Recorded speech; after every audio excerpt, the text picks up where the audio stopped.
इतनी शक्ति हमें देना दाता, मन का विश्वास कमजोर होना।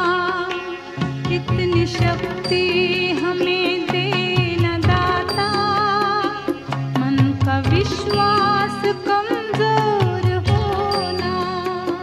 हम चले नेक रास्ते पे, हमसे भूल कर भी कोई भूल होना। इतनी शक्ति हमें देना दाता, मन का विश्वास कमजोर होना। हम चले नेक रास्ते पे, हमसे भूल कर भी कोई भूल होना। मुलांना विद्यार्थ्यांना सांगू शकतो की जी आमची सह्याद्री संस्था आहे, रजिस्ट्रेशन आहे, हे कामकाज काय करतं तर जे गोरगरीब मुलं असतात, विद्यार्थी सगळे सरसकट असतात, विद्यार्थी असतात, त्या विद्यार्थ्यांसाठी जशा पद्धतीने आता आपल्या शाळेमध्ये संस्थेने किंवा त्यांच्या पालकांनी काही मदत केली, अशा पद्धतीने आपली संस्था करते। ज्या पद्धतीने शिक्षक मसले सर बोलले आणि मुख्याध्यापक पण बोलले, ही जी आपल्याला गाडी दिलेली आहे तर बघा किती घेणार काय की गाडी मुलांसाठी खास दिली आहे, म्हणजे तुम्ही शिकण्यासाठी, त्याचा शिक्षण झालंच पाहिजे आणि तुम्ही मोठे झाले पाहिजे असं आमचं स्वप्न आहे। तुम्ही शिकलं पाहिजे, शिकल्याचं भविष्य चांगलं होणार आहे, कलेक्टर होणार आहेत, डॉक्टर होणार आहेत। आपण हे शाळेमध्ये का आलो, कशासाठी आलो हे पहिलं लक्षात घ्या। मोबाईल पासून दूर राहा, मोबाईल घरी, पण अभ्यास ज्यावेळी शिक्षक आपल्याला मारतात, मग मॅडम असून द्या कोणी असून द्या, ते शिक्षक हे गुरुकिल्ली असते आपली। शिक्षक वाईट दृष्टिकोन मारत नाही कुणाला, गुरुकिल्ली की हे माझं आमचं विद्यार्थी किंवा आमचं मुलं आहे, ते शिकलं पाहिजे आणि शिकल्यानंतर भवितव्य दिसलं पाहिजे, आमच्या शाळेचं नाव काढलं पाहिजे, असं प्रत्येक जसं आई वडिलांचं इच्छा असते तसं आपल्या शिक्षकांचं इच्छा असते। पण प्रत्येक मुलांना सांगून आजही ठेवतो की शिक्षक ओरडले किंवा मारला नाही तर लक्ष द्यायचं ना, अजून 1-2 फटके मारले पाहिजे, कारण तुम्हाला अद्दल घडण्यासाठी। जे आपली जी विद्यार्थी मुलं आहोत, पालक आहोत, पालक घरी असतात, पण आज आपण सान्यदायी कुणाचे असतो, शिक्षकांचे असतो। शिक्षक कधी मारतात किंवा रागाने बोलतात ते चांगल्यासाठी बोलतात, तुम्ही घडण्यासाठी पुढे बोलतात आहे। तर मला एवढंच वाटतं, मी काय जास्त बोलणार का, सगळे शिक्षक सवरले आहे तिथे, काही आमचे गोरे साहेब पण आले, नगरपंचायतचे आहेत आणि सदस्य आहेत, ग्रामपंचायतचे आहेत सगळे।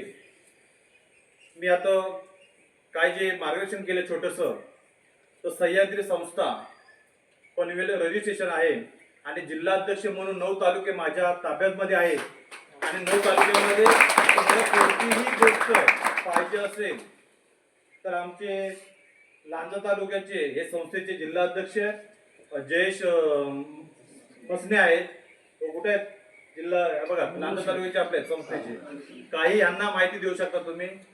त्यामध्ये असलेले आमचे सरचिटणीस नरेश साहेब आहेत तिथे, तालुक्याचे आहेत तिथे, तालुक्यावरती कोणतीही माहिती त्यांना पुरवा, कोणतीही अडचण असली शाळेची तर मुख्याध्यापक सरांना पण सांगणार, काही आम्हाला तुम्ही सांगा, जेवढा आम्हाला प्रयत्न करता येईल तेवढा आपल्या शाळेला नक्कीच देऊ आणि इथेच थांबतो। धन्यवाद।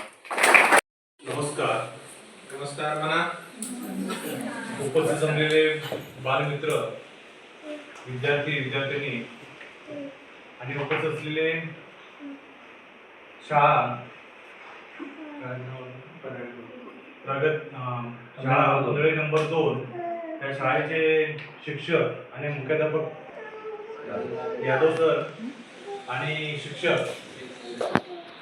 शेख सर हे आहेत इथे उपस्थित आणि जमलेले पल्ल्यातले आपल्या या शाळेचे मुलांचे पालक आणि पालिका आहेत इथे विद्यार्थ्यांचे, आणि आपल्या सह्याद्री संस्था रजिस्ट्रेशन पंधळे रजिस्टर पनवेल हे महाराष्ट्र राज्यभर काम करते।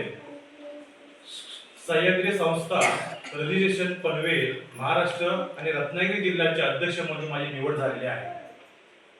9 तालुके माझ्याकडे आहेत आता मी काय करतो काय नाही सगळ्यांना माहिती आहे, काय गाडी चालवतो कुठची काय करतो सगळ्यांना माहिती आहे, पण वरती मी कोणती कोणती काम करतो ही लोकांना माहिती नसेल.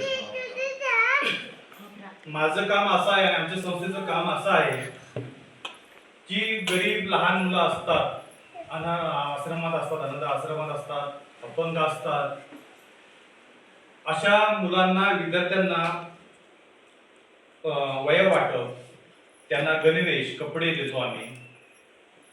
आणि त्यांची जर घरात परिस्थिती बिकट नसेल अगदीच आणि शिक्षणाची जर इच्छा असेल तर आमची संस्था सह्याद्री संस्था पनवेल महाराष्ट्र आहे, ती संस्था काम आमची करते मुलांना शिक्षणाचे म्हणजे 1ली ते 10वी पर्यंत फुकट मुलांना शिकवते. एवढं आमचे काम करतं. दुसरी गोष्ट, कुठेही इथून तर मुंबईपर्यंत जर अपघात झाला कुणाचा होऊ नये, पण नशिबाच्या हे म्हणतात झाला तर त्याला संस्था सगळे कामकाजाची जे काय त्यांना देणं असतं म्हणजे कपड्यातून म्हणा किंवा मदत करणं, मदतीचा हात, ते आमची संस्था करते. जर काही एखाद्या महिला आहे आणि तिचा काही नवऱ्याचा मृत्यू झालेला असेल, त्या महिलांसाठी पेन्शन चालू करणं हे आम्ही तिथपर्यंत करतो. ज्या महिलांना खरोखरच तहसीलदारमध्ये म्हणा